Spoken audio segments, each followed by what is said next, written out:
Welcome back to Gary Combs Ministries. Today I will explain why the modern-day prosperity gospel of seed sowing is perhaps the worst doctrine in the history of Christianity.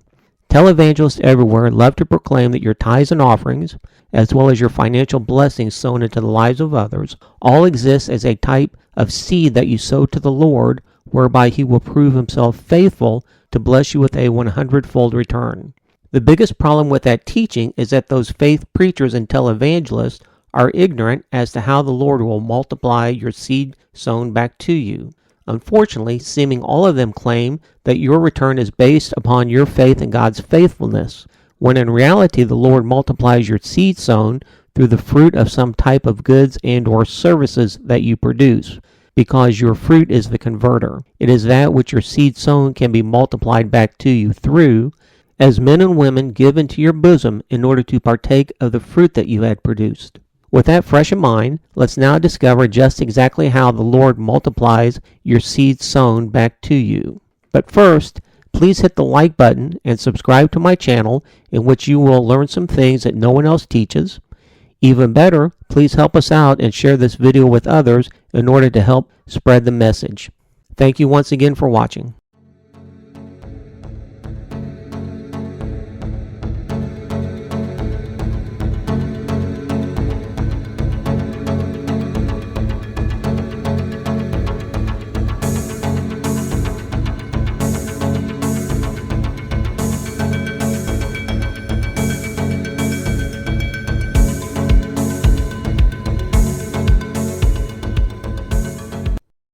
Nito Quibben said, "I've discovered one thing about life. Life does not give us what we need. Life almost always gives us what we deserve. And if we want to deserve more, we have to become more valuable." Someone defined value by simply the size of problems that you are capable of solving. So there are two types of pain that you and I are going to suffer from. Like it or not, one is the pain of discipline, one is the pain of regret. During our recent church age, the prosperity gospel would have to be our most poorly taught topic, as it all centers around the faithfulness of God to multiply our financial seed back to us in accordance with the power of our faith and confessions, meaning that we're to give our tithes and offerings and financial blessings to others as types of financial seeds in which the faithfulness of God will multiply our seed back to us 100-fold, with the disclaimer being that we must really believe that the faithfulness of God will multiply our seed back to us, because if we simply hope that He will, then He won't, as we must really have the faith to believe. Unfortunately, that line of reasoning has done little more than to create a bunch of Simons in the church, being men and women who have unintentionally tried to buy the things of God with money in the disguise of seed. Anyway, as one might expect, numerous verses are used to prove their assertion, such as Matthew 6:33, "But seek ye first the kingdom of God and His righteousness, and all these things shall be added unto you." Galatians 6:7-9, "Be not deceived, God is not mocked, for whatsoever a man soweth, that shall he also reap." In fact, one time I heard a pastor say, if you sow money, you're going to reap money, because money is a whatsoever. But unfortunately, he was wrong simply because he was using literal reasoning to a figurative example. After all, in practice, an apple seed does not reap apple seeds, but rather apples that contain or multiplied apple seeds within them. Or as 1 Corinthians 15:36-37 reads, "Thou fool, that which thou sowest is not quickened except it die. And that which thou sowest not that body that shall be, but bear grain, it may chance of wheat or of some other grain." Notice from this passage that the body you sow won't literally be the same as the body that you reap. After all, an apple has a different body than an apple seed, yet contains within it multiplied apple seeds, which reveals that it's unscriptural to reap money by sowing money simply because you're attempting to reap the exact same body as the body of seed which you had originally sown, thus revealing you must produce some type of fruit, meaning some type of goods and or services that will contain within them the multiplication of your financial seeds previously sown. Or as I like to say, the Lord multiplies your seed sown through the fruit that you produce, because your fruit is the converter, is that which your seed sown can be multiplied back to you through. Best of all, you must produce your fruit as you learn how to simultaneously walk in the spirit of your past, present, and future. Or in other words, as you learn how to simultaneously walk by grace through faith with hope, which is the progressive power of spiritual balance by which to eventually become someone greater than who and what you've always been. All of which I've greatly detailed in my previous video entitled, What is Grace? Therein lies the primary problem as to why today's prosperity gospel is a false doctrine, because it all rests upon the faithfulness of God to multiply seed back to the sower, as opposed to the sower having to produce some type of fruit that contains within it their multiplied seed. Therefore, in contrast to the prosperity gospel, just as farmers are responsible to sow their own seed and reap their own harvest, meaning that the Lord doesn't do it for them, then neither will the Lord multiply your financial seed back to you absent of your efforts to harvest. You see, having faith to believe that God will be faithful to multiply your seed sown is to create passive faith, being believers who sit around and do little to nothing as they wait on God to perform His word. Conversely, having to create some type of goods and or services through which God can multiply your seed back to you creates active faith, being believers who actively seek to grow in the necessary aspects of grace through which the Lord can bless what they put their hands to. Or, as Luke 6:38 reads, Give, and it shall be given unto you, good measure, pressed down and shaken together and running over, shall men give into your bosom. For with the same measure that ye meet, withal it shall be measured to you again. Which begs the question, how will men give into your bosom? Men give into your bosom in order to partake of some type of goods and or services that you have produced, which in turn empowers you with your multiplied seed sown. And it's all because your fruit was the converter, being that which contained within it your multiplied financial seed that you had previously sown. Along with that, I've heard numerous ministers teach that God has unlimited ways to multiply your seed sown, which simply isn't true. In fact, the Lord has one way and one way only to multiply your seed sown back to you, being through the fruit that you produce, because your fruit is the converter. It's that which your seed sown can be multiplied back to you through. However, the Lord does have unlimited types and quantities of fruit that you can develop to fruition. Mindful of that, Warren Buffett is a major shareholder in Coca-Cola Enterprises, through which he said, Every time someone buys a Coke, I make a little money. As little by little, men and women give into his bosom every single time they buy a Coke.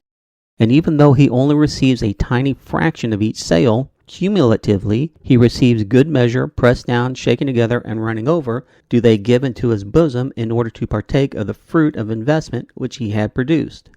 Or as John 10:10 reads, The thief cometh not but for to steal, and to kill, and to destroy. I am come that they might have life, and that they might have life more abundantly. How will Jesus give you life and life more abundantly? Through the fruit of some type of goods and or services that you produce, because your fruit is the converter, being that which life and life more abundantly can be given to you as men and women give into your bosom in order to partake of the fruit that you had produced. Which once again reveals that, contrary to the prosperity gospel, it's unscriptural to reap money by sowing money, simply because you're attempting to reap the exact same body of seed as the seed that you had originally sown, which cannot be done. You must produce some type of fruit in the form of goods and or services that contains within it the exact same body of monetary seed that you had originally sown. After all, Alexander Graham Bell created his first fruit in the form of his telephone prototype, after which, through its mass production and distribution that had empowered his prototype to become fruitful and multiply, he received life and life more abundantly as men and women gave into his bosom in order to partake of the fruit that he had produced. Likewise, Thomas Edison created his first fruit in the form of his light bulb prototype, after which, through its mass production and distribution that had empowered his prototype to become fruitful and multiply, he received life and life more abundantly as men and women gave into his bosom in order to partake of the fruit that he had produced. Therefore, regardless of whether you produce the fruit of musical talents through which you receive royalties, business interests, or whatever, the point remains that once you develop some type of fruit that becomes fruitful and multiplying through its mass production and distribution, then eventually you will receive life and life more abundantly as men and women give into your bosom in order to partake of the fruit that you had produced. Conversely, to go through life being fruitless is to be as the barren fig tree that Jesus had cursed, being perpetually broke and powerless as you sit in the same pew week after week, never going anywhere. And even worse, never knowing why the power of your faith had consistently failed to produce all of the many wonderful results that you had heard so many ministers proclaim. And it's all because you've based the focus of your faith upon God's faithfulness to prove His Word, as opposed to being led by the Spirit to grow in the necessary types of grace that will eventually empower you to produce some type of fruit in the form of goods and or services, in order that men and women can give into your bosom in order to partake of it. Furthermore, this phenomenon of being either fruitful or fruitless is something that I've mentioned in other videos, as it highlights the fact that the rich get richer while the poor get poorer is actually a biblical principle found in Matthew 13:12. For whosoever hath, to him shall be given, and he shall have more abundance. But whosoever hath not, from him shall be taken away even that he hath. As he who has shall be given more is obviously the rich getting richer, while he who has not shall have taken away even what he has is obviously the poor getting poorer. Mindful of that, consider these verses. Proverbs 10:4 reads, He becometh poor that dealt with a slack hand, but the hand of the diligent maketh rich. While Proverbs 12:24 reads, The hand of the diligent shall bear rule, but the slothful shall be under tribute. As does Proverbs 12:27, The slothful man roasteth not that which he took in hunting, but the substance of a diligent man is precious. Notice in each case that success went to the diligent, while failure went to the slothful, and not one single time was seed sowing even almost mentioned as the all-important factor to prosperity.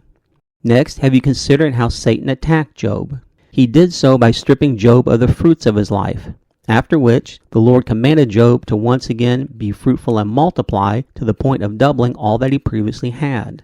But how are we to know what types of fruit we're meant to produce? One day while I was driving in my car, an old Oral Roberts sermon came on the radio entitled 1,000 Times More, in which he stated that he had once petitioned the Lord concerning Malachi 3:10. Bring ye all the tithes into the storehouse, that there may be meat in my house, and prove me now herewith, saith the Lord of hosts, if I will not open you the windows of heaven, and pour you out a blessing, that there shall not be room enough to receive it. Oral Roberts reminded the Lord that he had always been a faithful giver of tithes and offerings, yet never had a blessing so great that he could not receive it. After which, the Lord revealed to him that He does not give money, cars, nor houses, but rather He gives to us ideas, concepts, and insights in order to empower us to get those things on our own. Or Zechariah 4:10 reads, For who hath despised the day of small things? Along with that, Alexander Graham Bell did not despise his day of a small thing idea for a telephone, nor did Thomas Edison despise his day of a small thing idea for a light bulb either. Next, Deuteronomy 8:18 reads, But thou shalt remember the Lord thy God, for it is He that giveth thee power to get wealth. How does the Lord give you the power to get wealth? Through the small beginning seeds of some idea, concept, or insight, which, if developed to fruition, will empower you with the wealth as men and women give into your bosom to partake of the fruit that you had produced. Or as Proverbs 8:12 reads, I wisdom dwell with prudence, and find out knowledge of witty inventions. Witty inventions are the innovative fruit of some small seed idea, concept, or insight. While I like to say that innovation is to knowledge as improvisation is to music. It brings to life that which you already have. Anyway, with regard to Malachi 3:10, over time I came to realize that we had misinterpreted the word windows. As for our modern day English, it would be better understood through the form of old-fashioned shutters, which were commonplace prior to glass, that the Lord would open the shutters of your mind in order to allow the light of some idea, concept, or insight to enter in. Now here is where it gets exciting. Do you remember Oral Roberts had stated that he had never received a blessing so great that he could not contain it? Well, he did. I have, and so have you. In fact, we all have. But only a few have ever been wise enough to unknowingly receive those great blessings. As our problem in this matter rests in the fact that we always look at things from our point of view, and rarely, if ever, from the Lord's. Unfortunately, we do not consider ourselves to have been given something until we actually take physical possession of it, such as a car or house or whatever. However, from God's point of view, He immediately gives us things when we ask for it, only He gives them to us in the form of a promissory note.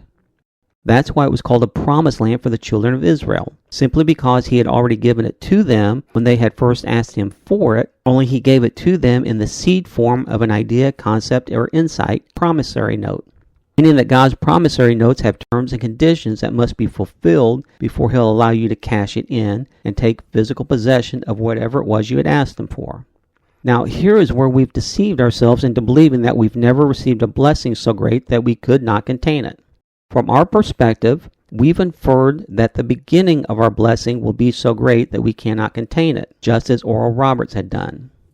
But from the Lord's perspective, it's the ending of our blessing that will be so great that we cannot contain it, nor would we even believe it if it were told to us. Or in other words, when Thomas Edison received his seed idea to perfect the light bulb, there was no way that he could envision a future conglomerate called General Electric to come to fruition as one of the world's largest conglomerates, with products ranging from light bulbs to jet engines, as well as thousands of other things. And in turn, making his seed idea to perfect the light bulb as the stars of heaven and the grains of sand were to Abraham. Neither could Alexander Graham Bell, Cornelius Vanderbilt, John D. Rockefeller, nor any other business person be able to comprehend from the start the growth potential that their seed of a small beginning would contain. As in their beginnings, each of them had received a seed blessing so great that their imaginations couldn't contain it all. As in each and every single case, every single one of them had attained life and life more abundantly, simply because men and women had given into their bosoms in order to partake of the fruits that they had produced. For God himself had commanded each of them to become fruitful and multiply. But unfortunately for most of the church, Matthew 13:19 is where we've missed it. When anyone heareth the word of the kingdom, and understandeth it not, then cometh the wicked one, and catcheth away that which was sown in his heart. This is he which received seed by the wayside. First of all, each of those previously mentioned men had unknowingly heard the word of the kingdom, and received their seed of an idea, concept, and or insight, as well as developed their seed to fruition, whereby the Lord blessed the work of their hands, in order to give them life and life more abundantly, as men and women gave into their bosoms in order to partake of the fruit that they had produced. Conversely, the vast majority of others had also unknowingly heard the word of the kingdom, but failed to recognize it as such, as they failed to receive their seed of an idea, concept, or insight from the Lord, and in turn had also failed to develop anything to fruition, through which they lived a barren and fruitless life. However, as all who had ever developed something to fruition will attest, the journey is not an easy one, simply because each of them had to win their multiplication of their seeds sown upon the battlefields of trade, being where great struggles occur. And in turn reveals that we need to exemplify what had also been said of Howard Hughes. He had a relentless pursuit of achievement. Having said that, Proverbs 13:22 reads, "A good man leaveth an inheritance to his children's children, and the wealth of the sinner is laid up for the just." How is the wealth of the sinner laid up for the just? Through the fruit that the just produces, as the just are required to win wealth from the sinners upon their battlefields of trade. For instance, my favorite example is that of Cornelius Vanderbilt, who in his day became the ultimate in meritocracy. Having begun dirt poor and uneducated, he took a loan from his mother in order to start a small ferry service between Staten Island and Manhattan. By outcompeting his ferry rivals, he grew in great wealth, great enough to buy larger ships to transport goods, only to grow even wealthier as he outcompeted his transport rivals to the point that he owned a fleet of steamships and had become the largest company in America. As time progressed, he began to see opportunities that the railroads possessed, so he sold all of his ships in order to buy and consolidate railroad lines, whereby his wealth multiplied exponentially as he outcompeted his railroad rivals as well. At the time of his death in 1877, Cornelius Vanderbilt was worth $100 million and was the very first person to hit the $100 million wealth mark. Or as biographer T.J. Stiles had written in The First Tycoon, if he, Vanderbilt, had been able to liquidate his $100 million estate to American purchasers at full market value, an impossible task of course, he would have received about $1 out of every $9 in existence. If demand deposits at banks are included in the calculation, he still would have taken possession of $1 out of every 20.